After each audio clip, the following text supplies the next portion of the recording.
सवै पुंसां परो धर्मो यतो भक्तिरधोक्षजे अहैतुक्य प्रतिहत ययात्मा संप्रसीदति।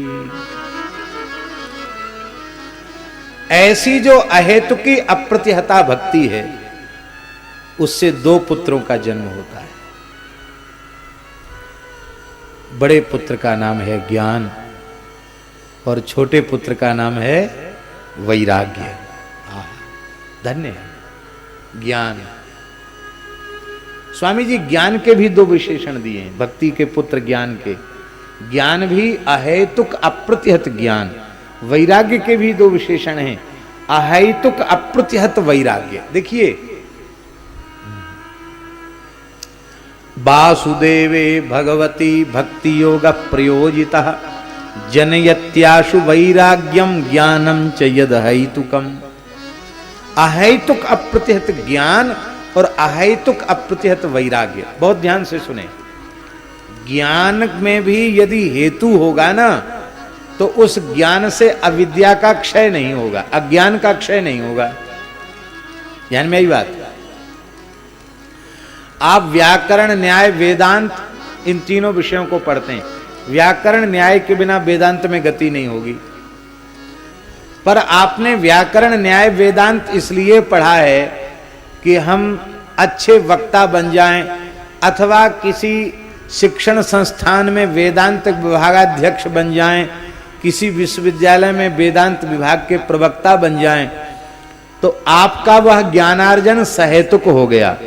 सहेतुक होने से पेट तो भर जाएगा उस ज्ञान से, पर उससे अज्ञान का नाश नहीं होगा, उससे अविद्या का क्षय नहीं होगा।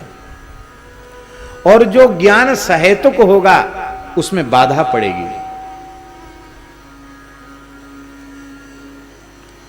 एक बहुत उच्च कोटि के महात्मा थे, हिमाचल प्रदेश की बात है महाराज जी। श्रीमद् भगवद गीता का आश्रय उन्होंने लिया था, केवल गीता का आश्रय।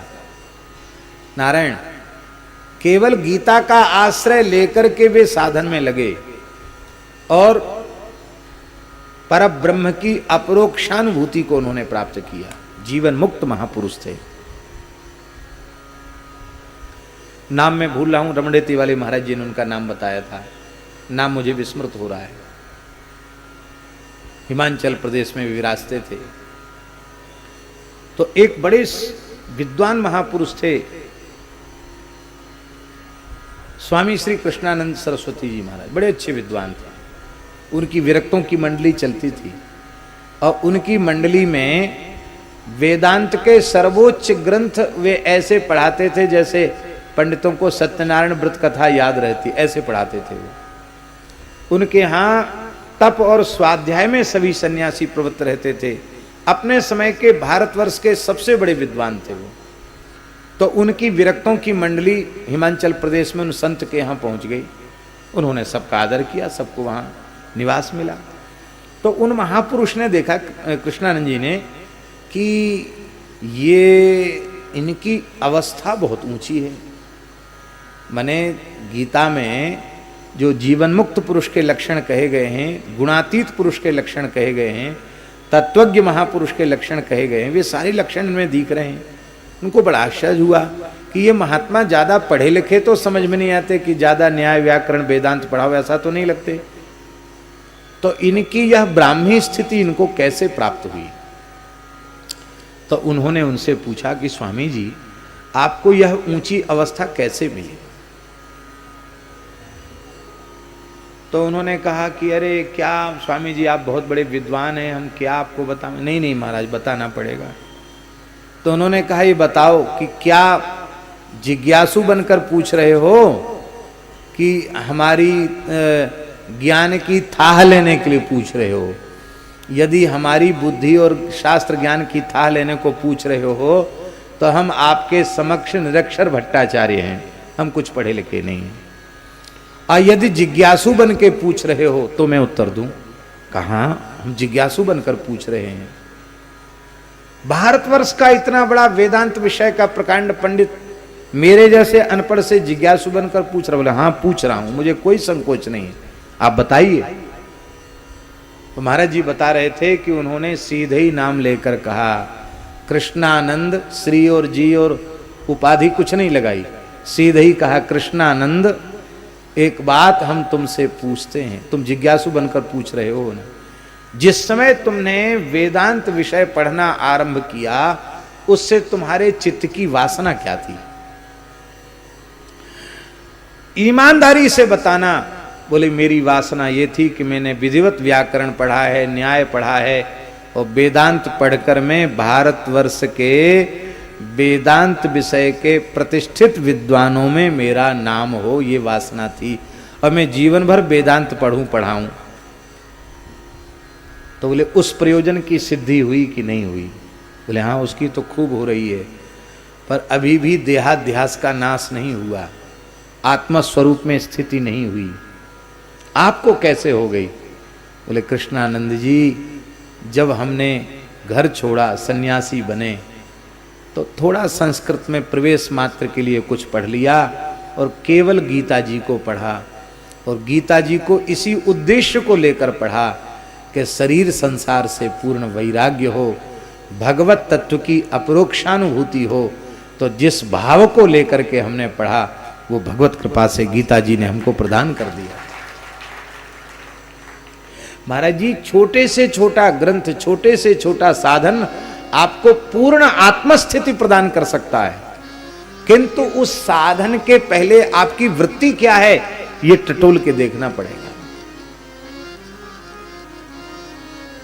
हम भागवत रामायण की कथा बोल रहे हैं, पर इस कथा को बोलकर यदि हमारा उद्देश्य केवल ये है कि हम आपको प्रभावित करें और आपसे कुछ धन बटोर करके ले जाएं, तो उस प्रयोजन की सिद्धि तो हो जाएगी, पर हमारे जीवन में भी ज्ञान वैराग्य का अभाव बना रहेगा, हमारा जीवन भी बहुत पवित्र नहीं बन पाएगा।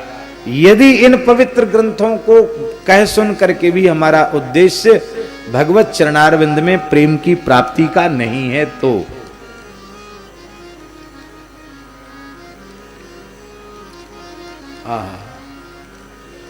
इसी तरह से वैराग्य है। वैराग्य में भी हेतु नहीं चाहिए। हेतु माने कामना। महाराज जी, हमें पूर्ण वैराग्य हो गया संसार से, अब तो हमको जल्दी से साधु सन्यासी बना दीजिए। महात्मा सरल होते हैं, चलो बच्चा कुछ दिन रहो पास में, ब्रह्मचारी रूप में रहो, बाद में देखेंगे। देख लिया, चलो सन्यासी बना दिया, महात्मा बना दिया। अब वो वैराग्य कोई वैसे नहीं हुआ था, वो तो घर में असुविधा थी, बढ़िया निवास नहीं था, बढ़िया भोजन नहीं था, कपड़ा नहीं था। यहाँ बहुत अच्छा है, इसको बढ़िया सुंदर मिल रहा है, और हो सकता कुछ दिन सेवा करते करते गुरुजी कहें चलो तुम ही चद्दर ओढ़ लो, तुम ही मठाधीश बन जाओ, तुम्हारा ही पट्टाभिषेक हो जाए। तो अब यदि ये वासना भीतर से है कि हम साधु बन जाएंगे तो हमको मठ मिल जाएगा, मंदिर मिल जाएगा, हमारी मान बड़ाई प्रतिष्ठा हो जाएगी, तो भैया विरक्त होने के बाद ये सब चीज तो मिल जाएगी, लेकिन उस वैराग्य से आपका कोई कल्याण होगा नहीं। वैराग्य में भी हेतु नहीं, संसार का हेतु नहीं। और ऐसा जो अहेतुक वैराग्य है, वो वैराग्य चाहे जिस परिस्थिति में आप रह जाइए, वो वैराग्य आपका कभी भी कमजोर नहीं पड़ेगा। आपका वैराग्य सदा सर्वदा एक जैसा रहेगा। अहेतुकी भक्ति, निष्काम भक्ति, जिससे भगवान में प्रेम हो जाए, उसी को परम धर्म कहते हैं। ऐसी परम धर्म स्वरूपा जो भक्ति है, अहेतुकी अप्रतिहता भक्ति, उससे अहेतुक अप्रतिहत ज्ञान और अहेतुक अप्रतिहत वैराग्य प्रकट होता है। और फिर मरने के बाद मुक्ति नहीं, ये प्राप्त होते ही जीवन मुक्ति हो जाती है, जीते जी मुक्ति हो जाती है।